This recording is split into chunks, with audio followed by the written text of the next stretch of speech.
Bienvenue à la 4e leçon du cours consacré à la comptabilité informatique des organisations.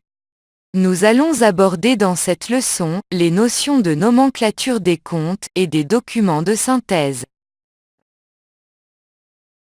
Avant de passer à la partie vraiment pratique, en exploitant le logiciel que vous avez installé au cours de la leçon 2, nous allons compléter, dans la présente leçon, la partie théorique avec les notions de nomenclature des comptes, de bilan et de compte de résultat.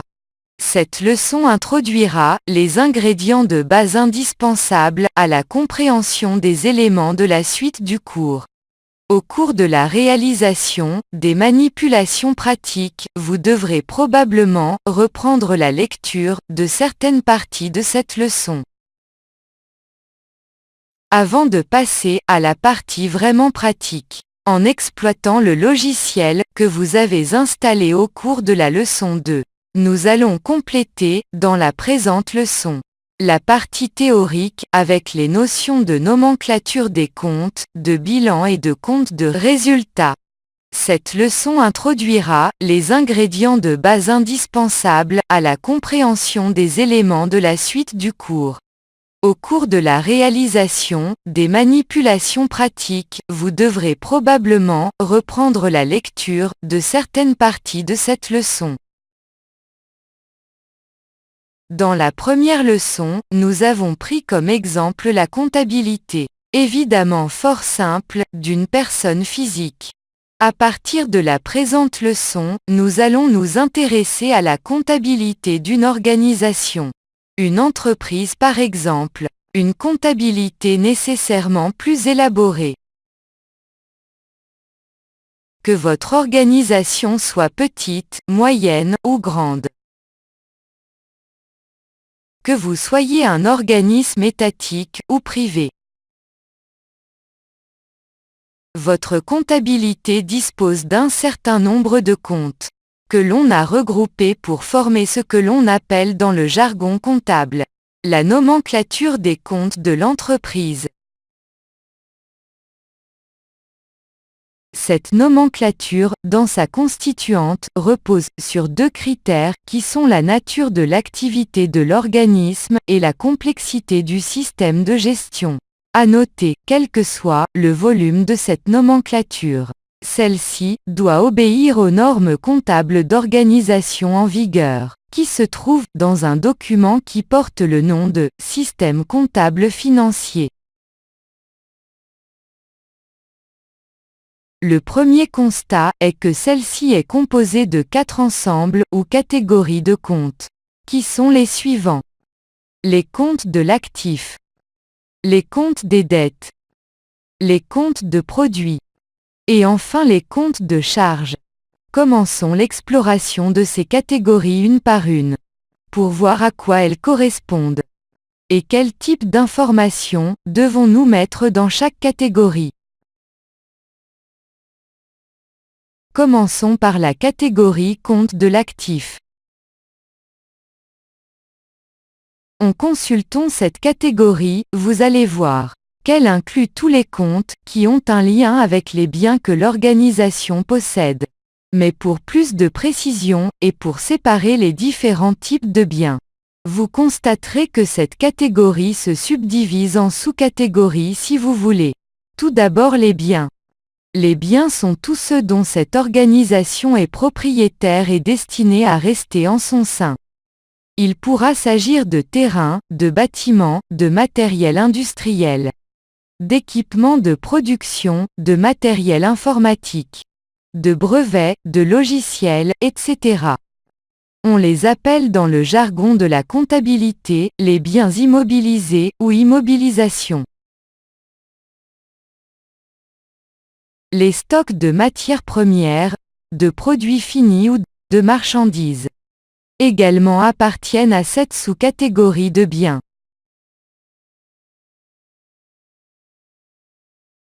Les créances, c'est-à-dire de l'argent à venir. Exemple les créances détenues sur des clients suite à des ventes à crédit, ou des prêts à des tiers. L'argent également fait partie des biens. Quel que soit le lieu où il se trouve. Dans des comptes bancaires. Ou des comptes des chèques postaux. Ou bien dans la caisse de l'organisation. Tous ces types de comptes doivent impérativement être regroupés sous la même catégorie, qui est celle des comptes de l'actif. Passons à la seconde catégorie de comptes, où on trouve les comptes du passif et des dettes. Comme son nom l'indique, cette catégorie inclut tous les comptes qui se réfèrent aux dettes contractées par l'organisme.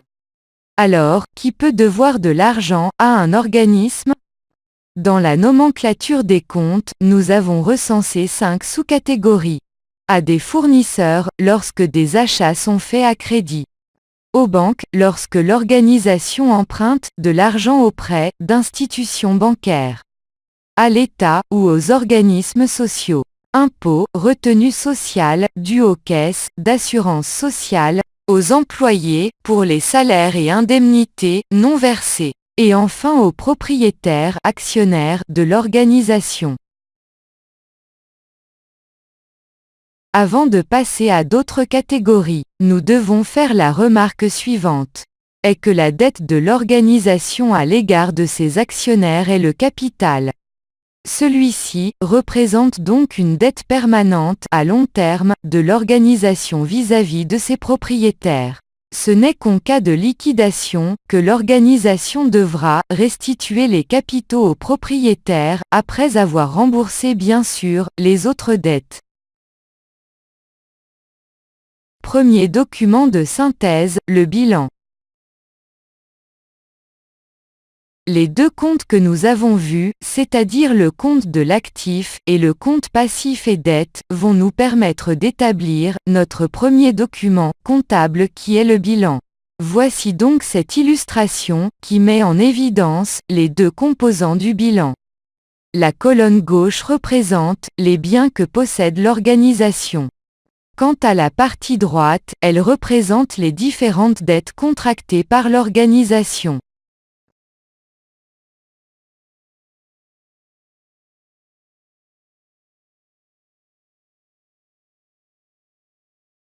On peut dire que le passif a permis d'obtenir l'actif. Il en résulte que le total de l'actif est nécessairement égal au total du passif. Des exemples illustreront ce point plus loin dans ce cours. Le bilan représente le patrimoine de l'organisation à une date donnée. Habituellement, il est produit à la fin de l'exercice financier. Maintenant, passons à la troisième catégorie de comptes, qui sont les comptes des produits.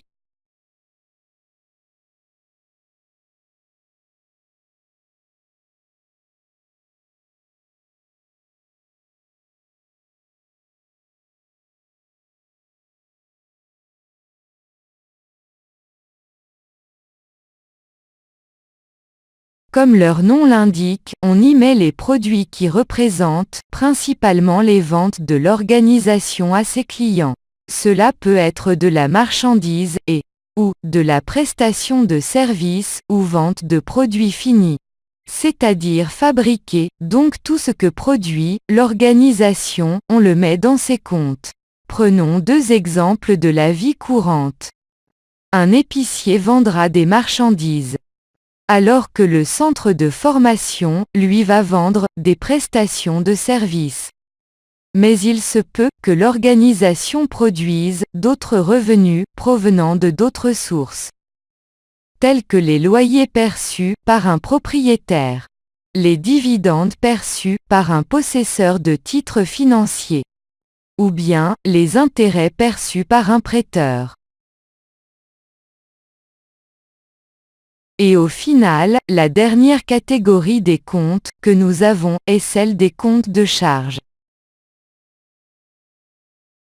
Également, comme son nom l'indique, cette catégorie englobe tous les comptes qui représentent les frais qui sont supportés par l'organisation dans le cadre de ses activités.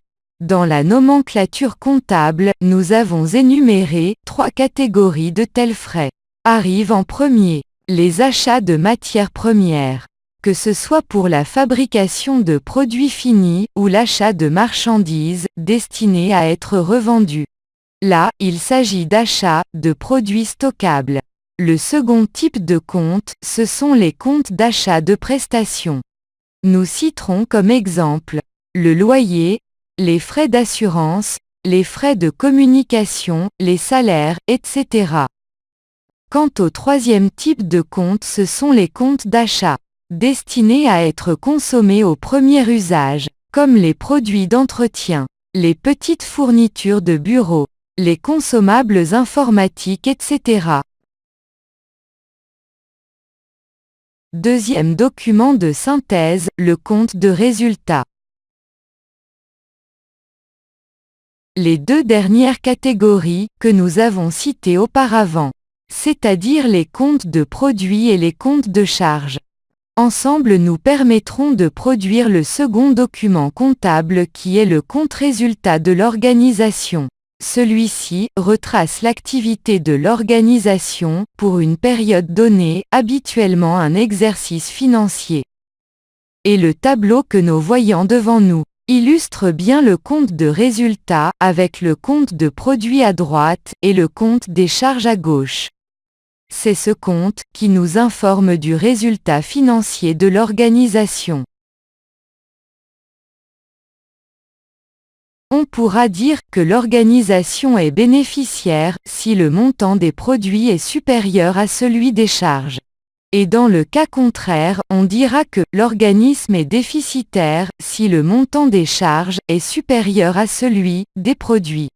Les documents que nous avons vus ensemble, et qui sont le bilan et le compte de résultat, sont appelés des documents de synthèse, et doivent être produits par l'organisation à la fin de chaque exercice financier. Le tableau que voici synthétise ce que nous avons dit auparavant, est que le bilan représente l'actif et le passif de l'organisation. Quant au compte de résultat, il permet de ressortir ce qu'a produit l'organisation et ce qu'elle a dépensé comme charge. Système de numérotation et classe de compte.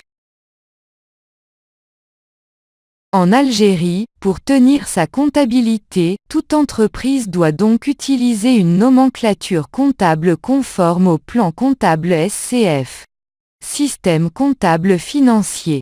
Ce plan comptable est un guide obligatoire qui présente une liste de comptes et les règles de comptabilisation des différentes opérations.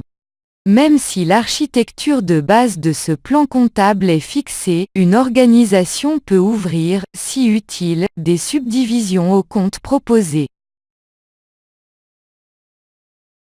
Pour améliorer la lecture des comptes et pour faciliter l'organisation de l'information dans les différents éléments que sont le bilan et le compte de résultat, des regroupements des différents comptes ont été organisés en classes. Nota bene, un compte peut être considéré comme l'élément le plus désagrégé de la comptabilité. Chaque compte du plan comptable est identifié par un numéro unique et une dénomination. Le premier chiffre de ce numéro définit la classe du compte. À noter que le système comptable financier comporte 7 classes. La classe 1 représente les comptes de capitaux. La classe 2, celle des immobilisations. La classe 3, c'est la classe des comptes de stock et en cours. La classe 4, c'est la classe des comptes de tiers. La classe 5, c'est la classe des comptes financiers. La classe 6, celle des charges.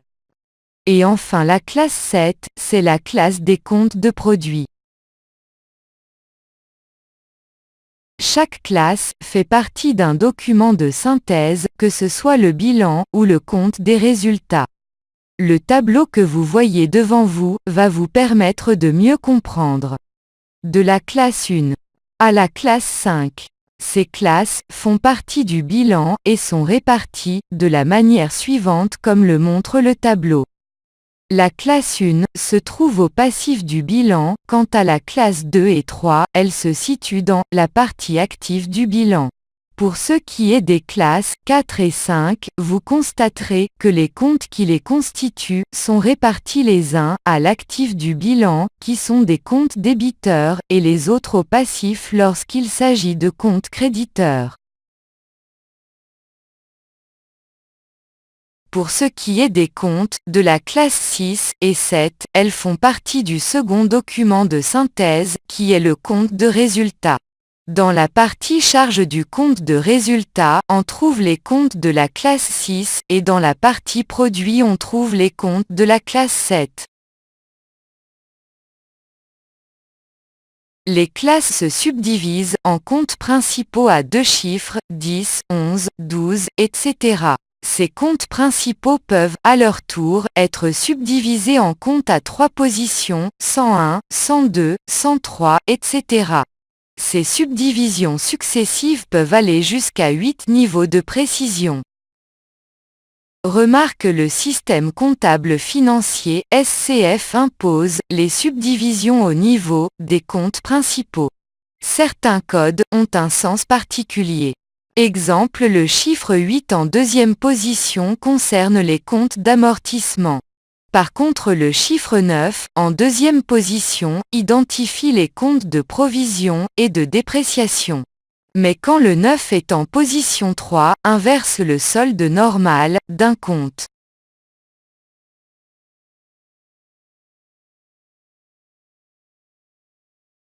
Important, pour ne pas trop alourdir cette leçon d'éléments théoriques. La description détaillée des comptes est donnée en annexe A, que vous pouvez consulter ou télécharger sur la plateforme à pratique. Le lecteur pourra s'y référer au besoin. Voyons maintenant, que veut dire le solde normal des comptes. Nous avons vu, dans la première leçon, que le solde du compte banque augmente au débit. Ceci est également vrai pour le compte caisse, mais aussi pour tous les comptes de l'actif. Donc nous pouvons conclure que le solde normal de ces comptes est le débit. La règle générale pour les comptes de l'actif est qu'ils augmentent par le débit et diminuent par le crédit. Pour les comptes du passif. Pour le comprendre, nous allons donner un exemple. Un organisme emprunte de l'argent, d'un montant de 1000 unités monétaires, auprès d'une institution financière. Ce montant est déposé dans le compte bancaire de l'organisation. Puisqu'il y a augmentation du solde du compte bancaire, ce dernier sera débité en conséquence. Nous pouvons généraliser en affirmant que le solde normal des comptes du passif est le crédit.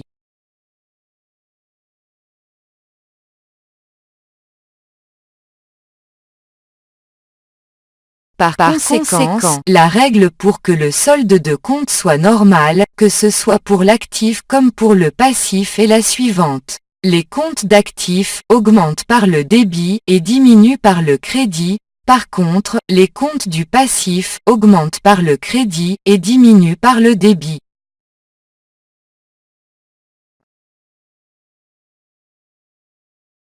Le solde normal des comptes de charge.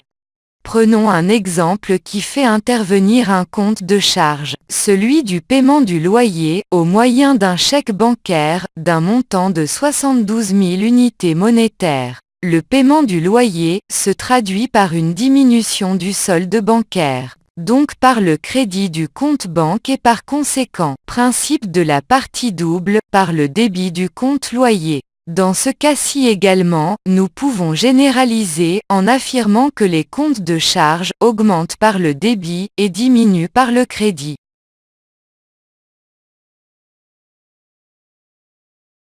Le solde normal des comptes de produits. Toujours par l'exemple, une organisation a réalisé une vente de diverses prestations pour un montant de 50 000 unités monétaires déposées dans le compte bancaire. Cette transaction se traduit par l'écriture suivante. On débite le compte banque et on crédite le compte des ventes de prestations de services. Généralisation à partir de cet exemple et dire que les comptes de produits augmentent par le crédit et diminuent par le débit.